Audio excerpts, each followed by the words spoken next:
En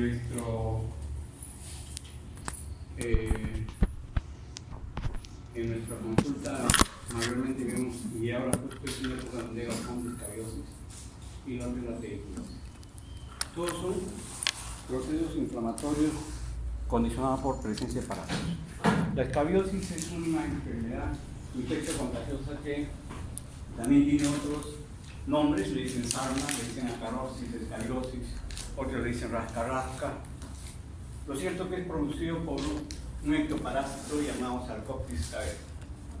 Este Sarcoptes cabei es un microorganismo propio del humano.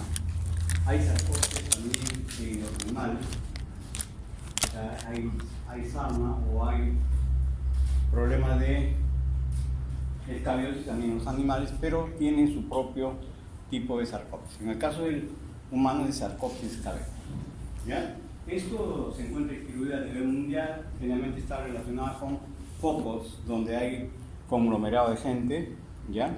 Situaciones donde hay orfelinatos, asilos, donde hay bastante gente, entonces esta enfermedad se transmite muy fácilmente de persona a persona. ¿Esto está cerrado? Está bien, sí, no puedo abrir, pero está abriendo con la llave, señor. Pero trata de ver por qué entre tu familia, ¿no se puede? No pude, estamos seguros, quizás sí, ahí está bien.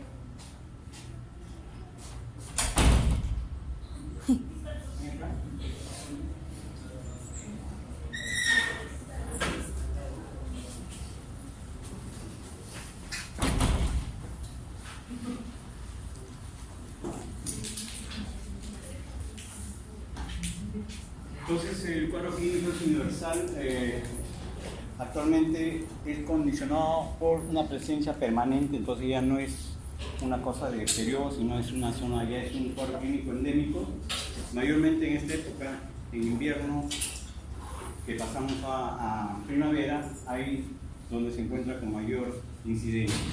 Y los grupos de riesgo son todos, pero los niños generalmente son los más afectados, sobre todo las personas de sexo femenino. No se sabe en realidad por qué hay más incidencia en mujercitas, pero hay un poco más que los varones. El parásito tiene un ciclo monoxémico. El reservorio, le dije, viene a ser el hombre, el animal. Tiene también sus propios ácaros. Vive en un animal. Este animal nos puede contagiar su ácaro, pero es muy difícil que este ácaro del animal haga una enfermedad en nosotros, salvo que nosotros estemos inmunosuprimidos, seamos pacientes con HIV positivo, pacientes que estamos recibiendo de repente corticoides en dosis altas, es decir, con algún proceso de tipo inmunológicamente deprimidos, ahí en esos casos sí puede haber de repente una infestación por el ácaro animal. ¿Ya?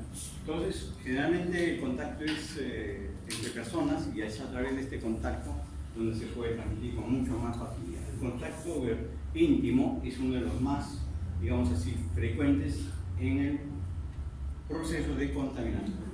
Entonces, nosotros tenemos contacto con una persona y es a través de la piel que nos vamos a contaminar. Entonces, la vía de transmisión es la piel. El parásito tiene un ciclo importante, por lo cual ustedes deben saber. ¿Por qué? Porque cuando yo me contamino con uno de estos parásitos, no voy a tener la sintomatología inmediatamente. Van a tener que pasar 2 a 4 a 6 semanas en que recién empieza la aparición de los síntomas de esta enfermedad. Los síntomas más importantes es la picazón. Este es el prurito muy intenso, sobre todo por las noches se exacerba esta picazón. Es en el caso que yo haya sido contagiado por primera vez, pero si yo ya tuve una enfermedad y anteriormente ya pasé por este proceso y nuevamente vuelvo a tener una contaminación, entonces el periodo de manifestaciones clínicas es mucho más corto. Ahí puede empezar a aparecer dentro de los 3-4 días después de haberme yo infectado. Entonces, cuando ustedes tienen contaminación por primera vez directa con un paciente con ácaro, ustedes que están andando en los hospitales y todas esas cosas, no van a esperar que al día siguiente van a aparecer los síntomas. Van a tener que pasar 2 a 4 a 6 semanas, ¿ya? Para que aparezca esto. Entonces,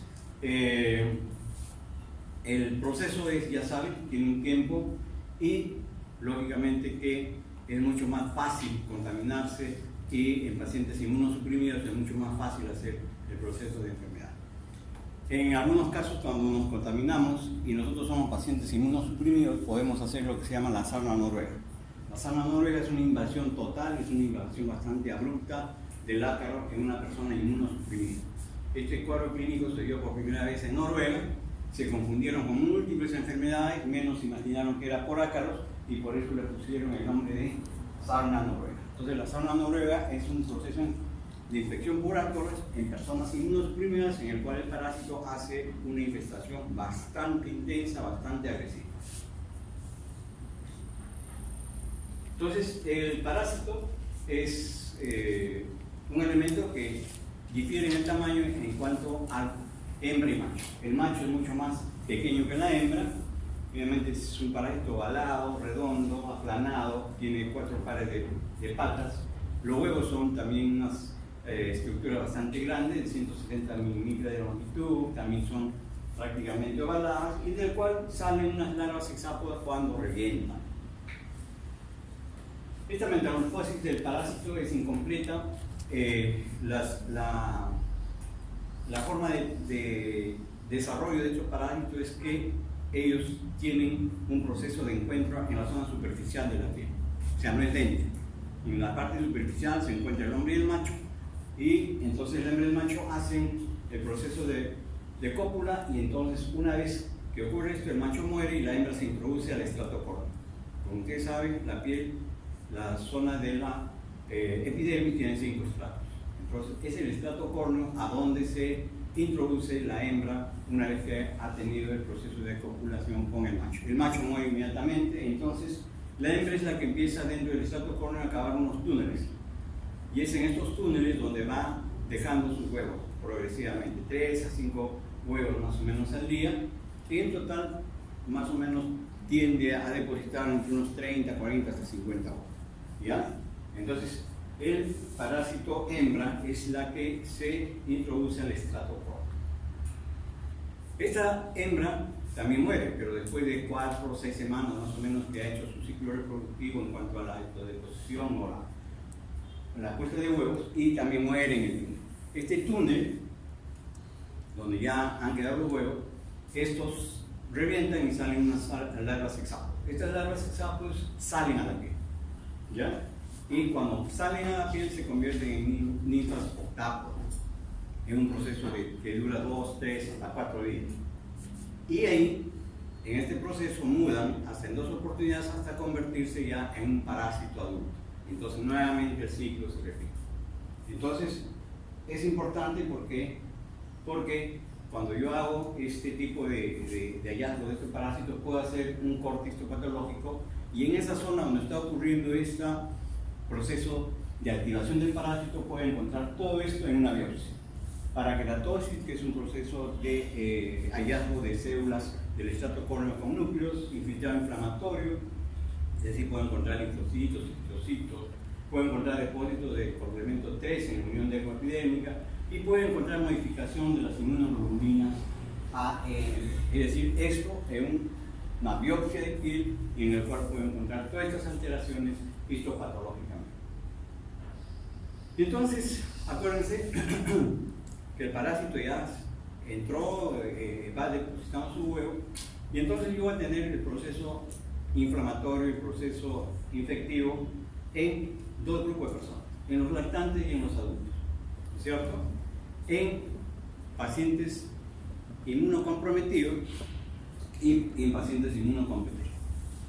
Entonces, ya hemos dicho que en inmunocompetentes o inmunodeprimidos se puede ver la sarna noruega por lo que es. En los lactantes el cuadro clínico es una invasión masiva.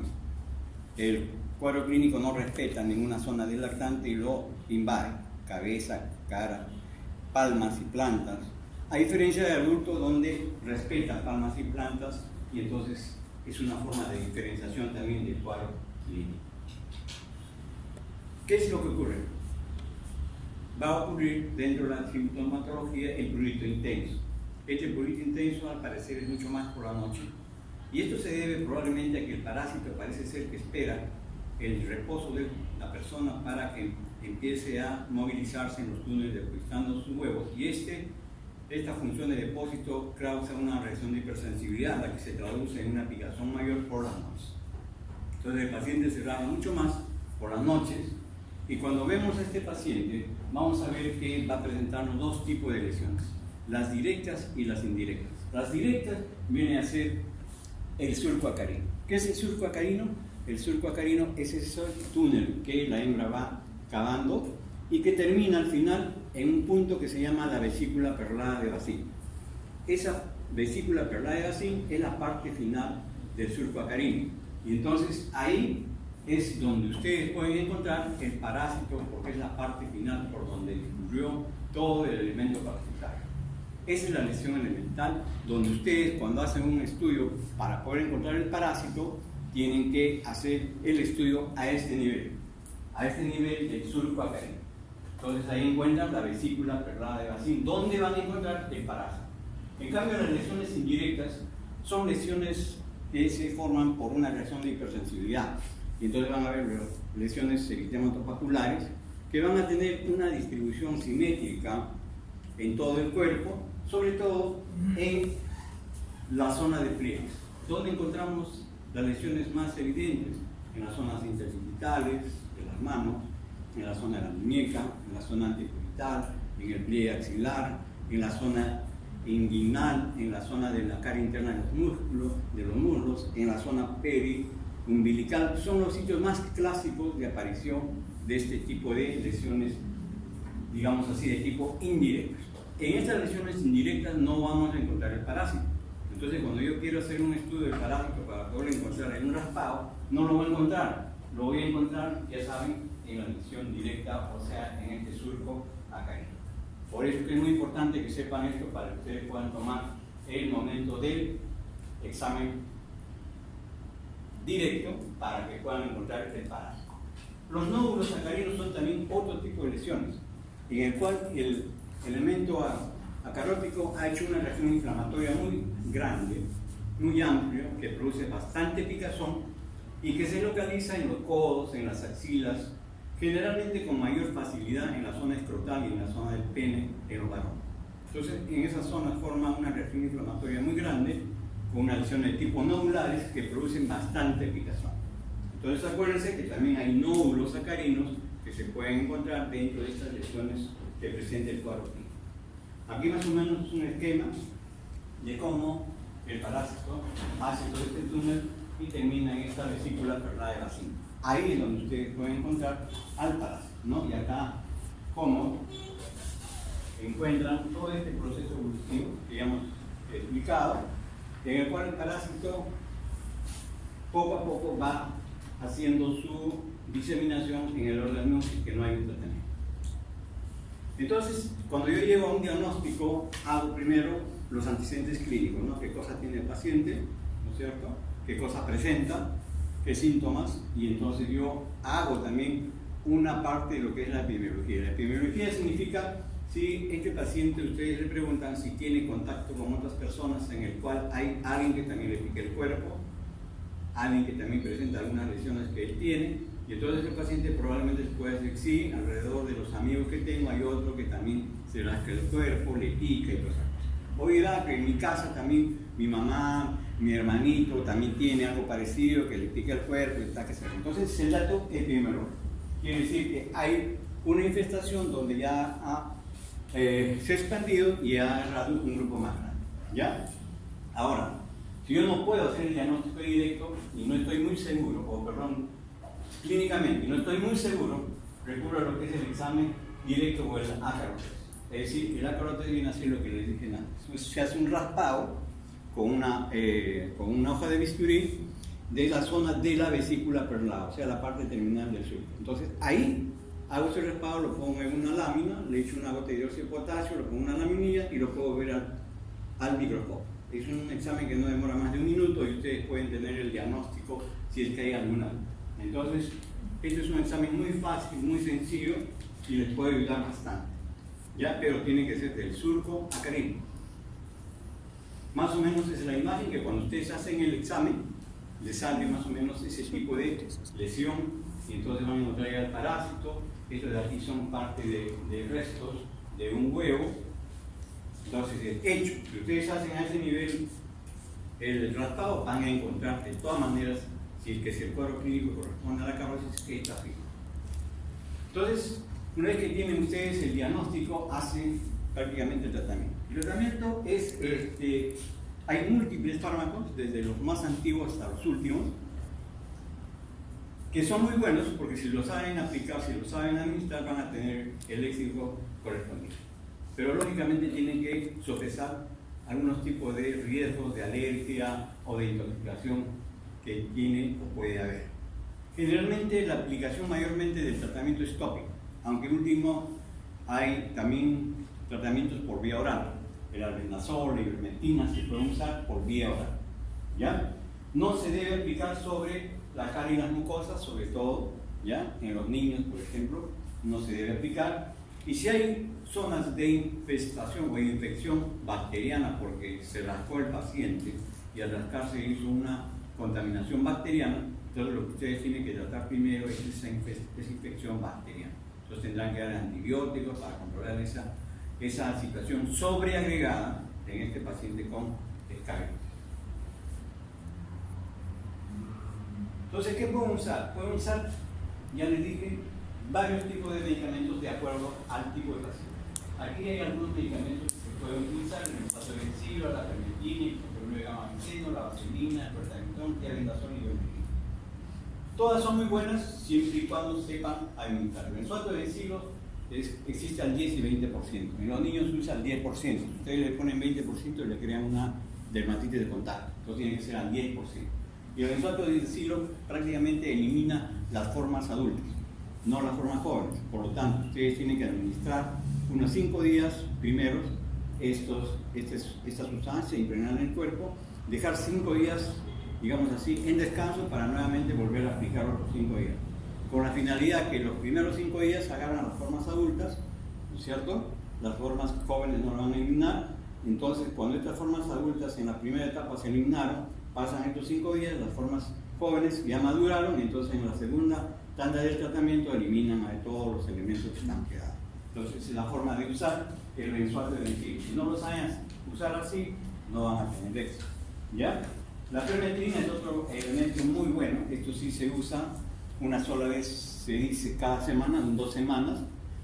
Esto es un producto muy bueno que se puede usar en pequeños, se puede usar en pacientes gestantes, no hay mayor riesgo. Se impregna. El tratamiento en escabiosis tienen que saber que es un tratamiento total del cuerpo. Se impregna la crema desde el cuello hasta la punta de los pies. No solamente donde me aparece el granito, donde me está picando, donde yo siento que me hinca, no. El tratamiento para escabiosis es una aplicación total del medicamento en todo el cuerpo, del cuello hasta la punta de los pies. Pasa por genitales, pasa por la zona anterior, todo. Es como si estuvieran pintando. Y dejan ahí, después se vuelve a bañar y nuevamente vuelven a aplicarse dependiendo del tipo de medicamento. Pero es una aplicación total. El hexacloruro de gamma-benceno también es un producto muy bueno. Eso sí se usa seguido, unos 3 a 5 días, con un baño previo. El problema es que el hexacloruro de benceno es un poquito neurotóxico y entonces hay riesgo. Entonces, por eso que está contraindicado en niños pequeños y en pacientes gestantes. La vaselina azufrada es un medicamento bastante antiguo. Al 5% en petrolato o en vaselina, prácticamente es un medicamento bastante barato. Y cuando uno trata de erradicar grupos con escabiosis, se usa el azufre, que es un medicamento bastante cómodo y pueden tener un éxito prácticamente de todo el grupo que está infectado. El clotamitón al 3% o algunos al 5% es un medicamento que se usa en niños. Va muy bien, es un medicamento excelente, también se puede usar en gestantes. Igualmente se aplica diario por unos 3 a 5 días y va excelente. El tiabendazol es un tratamiento por vía oral y la ivermectina también es un tratamiento por vía oral. Nosotros siempre preferimos la ivermectina porque tiene un poquito más de efecto y tiene un poco más seguro. La dosis es un poquito más fácil de usar, generalmente viene en gotas y la dosis es de 1 gota por kilo de peso, se da en una sola toma, pero lo recomendable es volverle a repetir a la semana una segunda dosis. ¿Ya? Es el tratamiento por vía oral de la ivermectina. Bueno, ya les dije, algunos medicamentos tienen que volver a replicar, ya saben por qué, ¿no? Entonces ustedes tienen que tratar de hacer lo más importante, tratar al paciente y tienen que recomendarle que ese paciente elimine sus digamos así, posibilidades de infestar a los demás. Entonces, ¿cómo es eso? Tiene que tratarse conjuntamente con todos los contactos que tiene alrededor y que pueden estar haciendo la misma sintomatología. Entonces, el tratamiento debe ser de los contactos en forma simultánea. No es que yo primero, tú después, yo la otra semana. No, tiene que ser simultáneo para que pueda erradicarse el parásito. ¿Ya? Y el tratamiento viene a ser en todos los contactos, ya sea familiares, amigos, en el asilo, en el orfelinato, en el colegio, etc.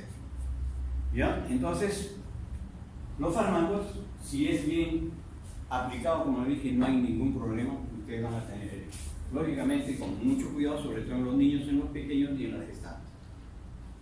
Entonces, las medidas preventivas es importante, ya les dije, hay que tratar a todos los contactos, el control del medio ambiente donde vive el paciente, hay que lavar las ropas, esas ropas hay que cambiarse diario mientras dure el tratamiento, esa ropa hay que solearla bien, o si no, meterlas en una bolsa y depositarlas por un espacio de 3 a 5 días sin que se pueda manipular. El ácaro va a morir, ¿por qué? Porque el ácaro vive de ¿qué? Vive de la queratina.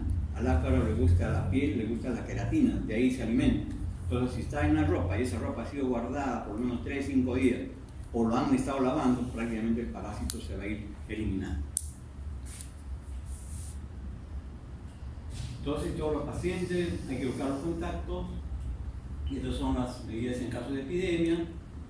Acá tienen algunas lesiones, miren, aquí hay una lesión de tipo dermatopapular, aquí hay una lesión nodular en la zona del escroto, en un niño pequeño, bastante pruriginoso. Toda lesión nodular, toda lesión dermatopapular con bastante prurito en genital, es muy factible que sea una esclerosis.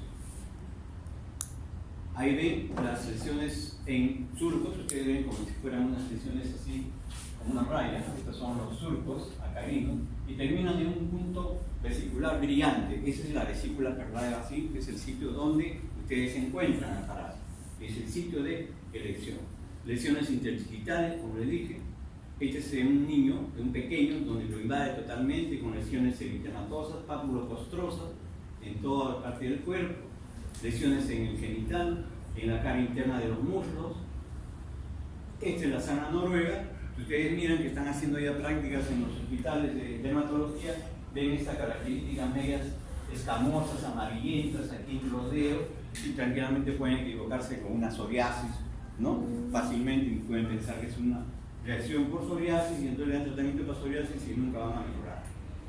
Ahí igual, miren cómo se ve, lesiones que tienen un aspecto de tipo amarillento, como si fueran escamas. Ahí si yo veo esto y no sé nada de sarna noruega, pues yo digo cualquier cosa, ¿no? Puedo decir un eczema hiperkeratósico, puedo decir una psoriasis, puedo decir un cuadro de níquel, puedo decir varias cosas. Menos puedo decir de repente es una sarna noruega. Pero tienen que averiguar quién es el paciente, qué antecedentes tiene el paciente, qué cosa es lo que está usando, qué está tomando, todas esas cosas. Entonces pueden llegar a un diagnóstico de una sarna noruega. Esta es la invasión masiva de un niño pequeño, miren la planta cómo está invadido, toda la zona perivulvar, es decir, acuérdense que en el niño no hay un respeto por ninguna parte del organismo. Miren cómo le invade la palma, y esto es bastante pruriginoso, bastante molesto para un niño pequeño, ¿cierto? Muy bien. Entonces, todo esto es lo que es para